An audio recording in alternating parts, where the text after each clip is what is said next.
These playing cards caught my eye, and I thought that'd be a good project to trace out using the Logic Trace 2022.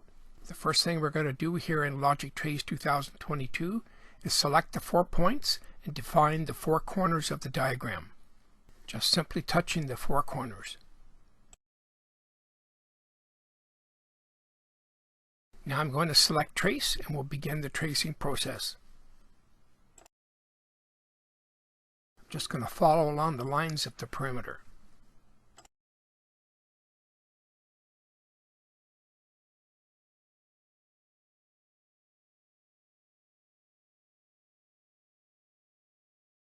I always mention the red pencil technique.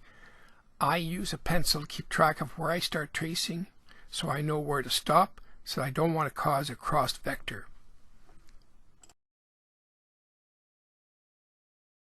Because my diagram is large, it's easy to trace out.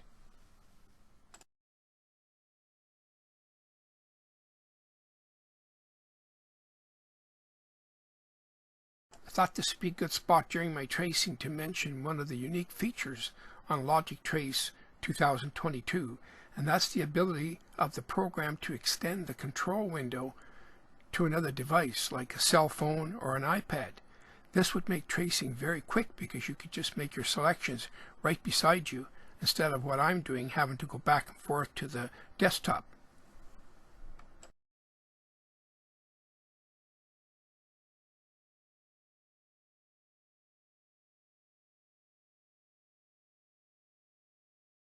Another feature that's worth mentioning is that the program has 2 saves.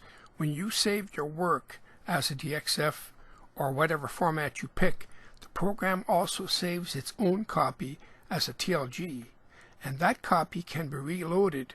Say for instance you want to take a coffee break or maybe even start tracing the next day. You could reload that file and just carry on tracing right from where you left off.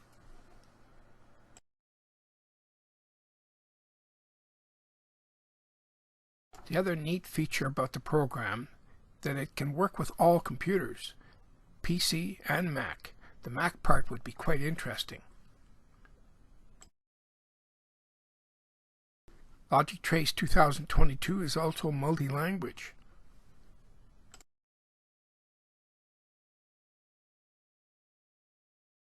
Logic Trace 2022 has the capability of being able to be configured to suit your needs under Options, under Setup. So for instance, under Setup, I define the line width, the tracing line display width, 0.5 of an inch. I like it nice and fine. Also, I like the color black. I find the program easy to use and fast, and has the ability to be saved in different formats: DXF, PolyDXF, SVG, or PDF.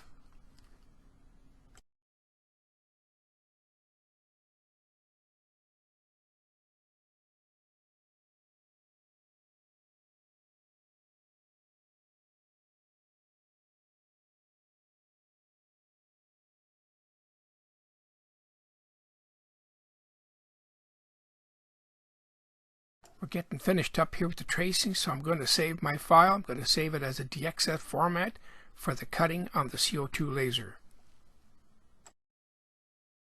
I'm going to load that file, that DXF file, right into the CO2 laser software. I'm going to run the laser software simulator just to see how much time it's going to take to do this cut. Shown here, I've got the piece of masonite, the hardboard, on the CO2 laser deck, and I'm going to be starting my cut. I'm using a 300 watt laser, running it at low power and low speed.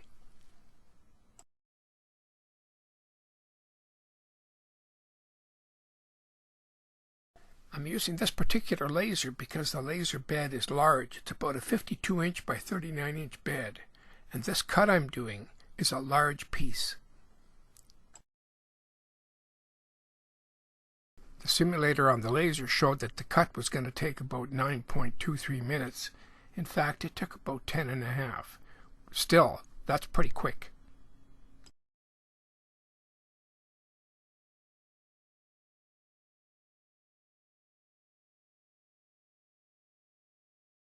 Almost finished up here. What we're doing now is the outside perimeter cut, and that'll be done.